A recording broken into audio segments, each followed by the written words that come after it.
nakapagtanggal tayo ng isa. Kailangan ganyan may butas para may paglalagyan ka ng ting-ting. Kukuha. First na bunga. Kaso ang dulas. Oh! Kailan kaya magkakaganito? Ang taniman ng kamatis. Oh, ang lawa. Mga namumunga na pero maliliit pa.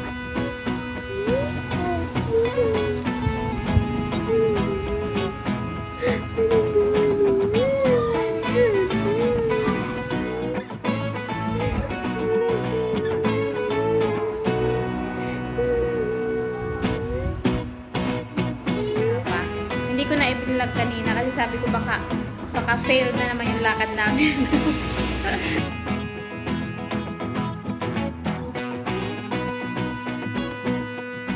Kain ng breakfast. Ano nga to? Scrambled egg.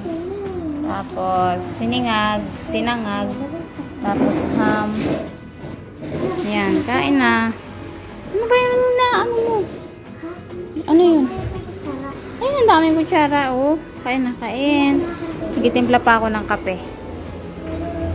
Tawagin nyo na si Papa. Kape. With milk. Paubos na pala milk natin. Kaunti na lang. Sip-sip ka na ng kamay mo. Natuto ka na marunong na siya. Oo. Medyo nakokontrol niya na yung daliri niya. Nilalagay na sa bunganga. Ayan oh. Nagsisip-sip na ng kamay. Kaya di na pwedeng may gloves kasi basang-basa yung gloves niya, yung mittens niya. Ang baho, naluluom yung kamay. Kaya ayan, tanggal na lang. Masarap pa yung daliri mo, masarap. Pinapadidi, ayaw magdidi. Tapos yung kamay, sip-sip ng sip-sip. Talagang gusto mo maligo? Niligo na tayo. Ligo muna, ligo. Nakaligo na ako. Si baby naman ang next. Actually, kakadating ko lang. Ngayon ay alauna na ng hapon. Kakadating lang namin ni Papa. Hindi ko na i-vlog kanina kasi sabi ko baka fail na naman yung lakad namin. Pero ayun, okay naman. Naging okay naman yung lakad namin. Pumunta ulit kami ng Libmanan, guys. And nakapagpasa na kami. And sabi nung lalaki, magantay na lang daw kami ng tawag kung i-release na yung motor. So magsi-CI pa sila. Tingnan natin kung papasa ba tayo sa mga ipinasa natin na requirements. Tingnan natin kung para sa atin talaga ang motor na yan. Ano, bebe? Si Papa sabi ko bukas na tayo pumunta Siya yung nagpipilit. Gusto niya daw pumunta. Sige. Ayun, okay naman. Naging okay naman siya. Bukas naman siya ngayon. Kahapon ay sarado talaga. At holiday. Kakataas lang din namin kumain. Ayan, ang ulam natin ay tilapia. Yung face shield nandito pa. Kakadating lang talaga namin. Ay, wala pang isang oras. Sobrang init ngayon. Grabe. Kaya liliguan ko muna itong isa para masarap ang tulog niya. Hindi pa yata ito natutulog. Tingnan mo. Sip-sip pa more ng daliri. Oo. Sip-sip pa more ng daliri. Naiinis na siya.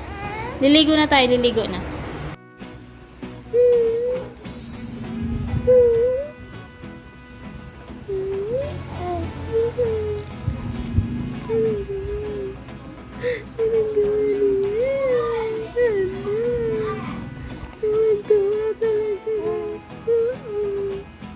Gusto mo lagi kausap? Gusto mo ikausap lagi ang bata yan? Nanay? Gusto mo ikaw daldala? Gusto mo ikaw daldala niya? Bagong ligo na po ako. Ano? Tulog na?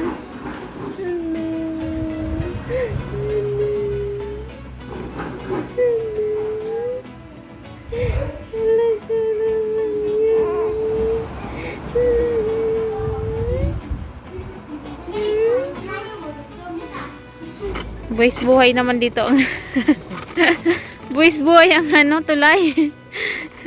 Para makapunta sa garden ni Father. May bunga na daw yung bell pepper. Hala, nakakatakot ang hamagan. Matay tayo dyan. Shucks. Okay, nakatawid na. Hindi ko kaya mag-video habang tumatawid. Grabe, nakakatakot tong hagdan na to. Ito yung first na bunga. Kaso ang dulas. Oh! Ang cute. Ang laki na. Ang laki. Iisa naman. Tapos ang baba niya lang. Tapos ang laki ng bunga niya. Oh, bell pepper talaga siya. Nakatuwa. Nakapamunga. Ay, pigtatanga bagan eh. Nilalangga. Pero ang cute oh. Oh. Pupunta kami ng kamatisan naman. 'Di ba sila yung nakaraan yung mga tanim doon. Ngayon may kamatis na namumunga na. Kasama natin tong dalawang to. Saka si Umboy. Exercise. Tapos pagdaan ko dito sa may taniman ni Papa ng sili, mayroon pala ditong papaya. Ayan oh, ang lalaki, ang haba, ang cute. Lahi na malaki siya, lahi ng malaki. Ayan oh, haba ng bunga. Baka ito pa yung ano ko noon, pinunla na tinapuntapon dito. Namunga na, sobrang ganda, ang daming bunga. Ayan oh, kaso nadilim. Tara na nga doon sa kamatisan. Nang makita nyo, mamanghana naman kayo sa mga tanim dito sa amin sa Bicol. Taran! Pag lumaki ang mga yan, oh, sana matamis. Baka yung iba kasi hindi matamis yung bunga eh. Gugulayin na lang natin pag hindi masarap yung hinog niya. Tataba ng mga saging. Dito may namumunga na rin pero maliit pa. Hindi katulad nung nandun sa kabila na bell pepper. Sobrang laki ng bunga. Nakakatuwa. Walang fertilizer. Mga natural lang. Mga nabubulok lang na mga kung ano-ano. Yung nilagay ni Papa. Nakikimay day. Hindi niya naman tanim. Kailan kaya magkakaganito? Ang taniman ng kamatis. Oh, ang lawak. Mga namumunga na pero maliliit pa. Hindi lang sa camera, malinaw. Pag mga green talaga, anong, ayun, oh. Ilang hilera to? 1, 2, 3, 4, 5, 6, 7, 8. 8 na hilera ng kamatis. Ganda. Yung mga sili doon, mga hinog na. Mamaya tayo pupunta doon, ang init pa. Ano boy, nakatawid ka? Masakit magbalyo dyan, oh. Nahirapan siyang tumawid dun sa may mga ano, sa may tubigan.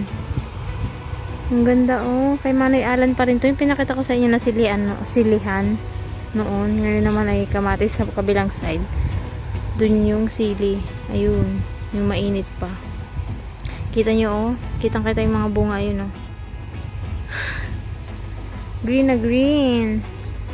So sana sa harapan kung sino magtatanim. Hindi pa natin kaya mag-asikaso. Ang ganda.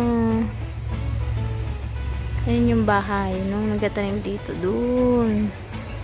Si Manny Alan. Grabe, oh. Sipag. Ang linis. Ng daan. Taran. Ay, kaya ni malinig. Pigaan mo ni patubig.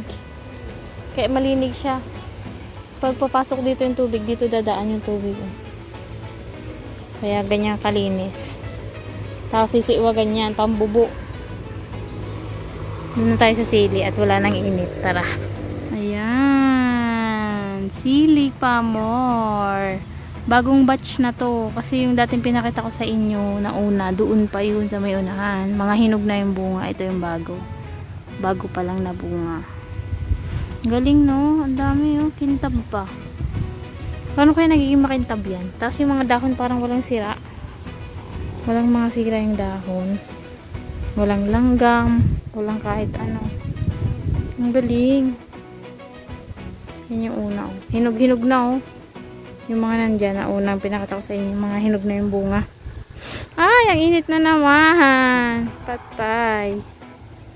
Mahulog ka dyan ha. Pose. Picture.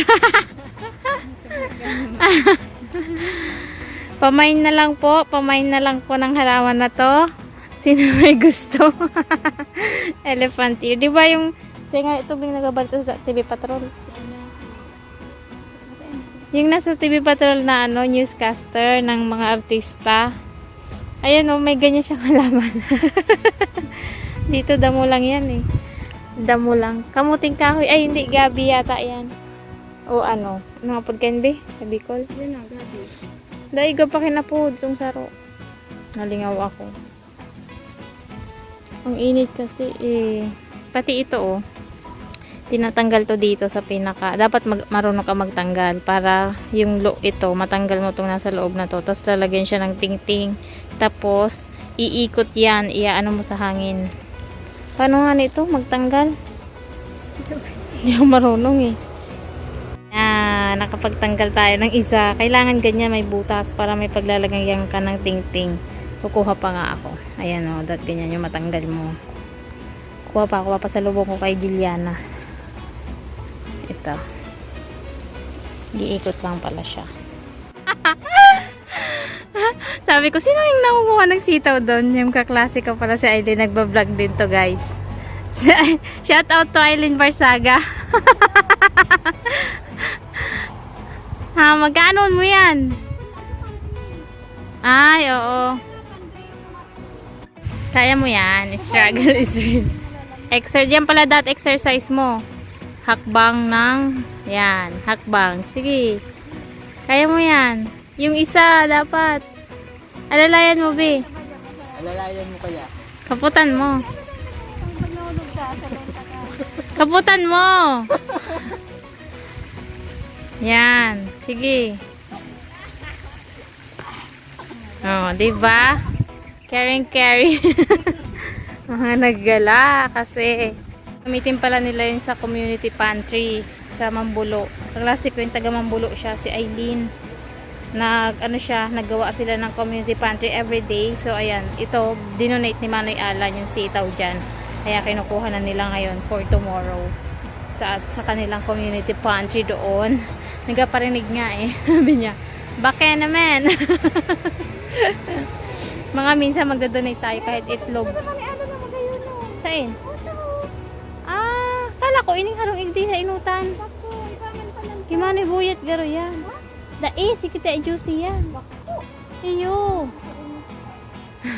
Ayan yung highway. Diyan sa kabila lang yung bahay. Tapos ito yung taniman.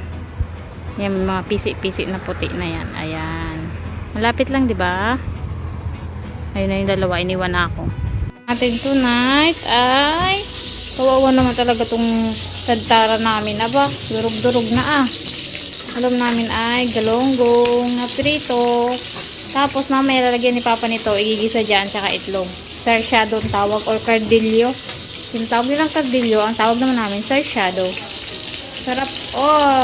Galonggong. Ang lalaki, ang tataba. Galonggong ba yan? Parang tulingan. Nakatapos na rin tayong kumain. Bakit mo hinalo to yung mga itlog? Di ba sabi ko sa halaman yan? Iyaapon mo man eh. Sabi ko mong ihalo. Isus! Yung itlog, ilagay mo din sa halaman. Ang iapon mo lang, inilang. Yung itlog sa halaman. Sinabi ko na yan noon eh. Hindi mo nakahalo yung mga tinik sa itlog. Sa halaman yan dapat para pampataba din yan. So ayun, na yung ating vlog tonight and today guys. Salamat sa inyong panonood. Huwag kayo like, subscribe. Shoutout sa inyong lahat. God bless. Sana may okay. Sana bukas tumawag na. Hindi, okay lang naman. Basta makapasa. Okay, prepare na tayo ng pang down payment natin. And i-vlog ko din sa inyo kung sakali man. In God's will, kung papayagan niya, kung ipagkakaloob niya na yung motor. Okay, babalitaan ko na lang kayo. See you bukas!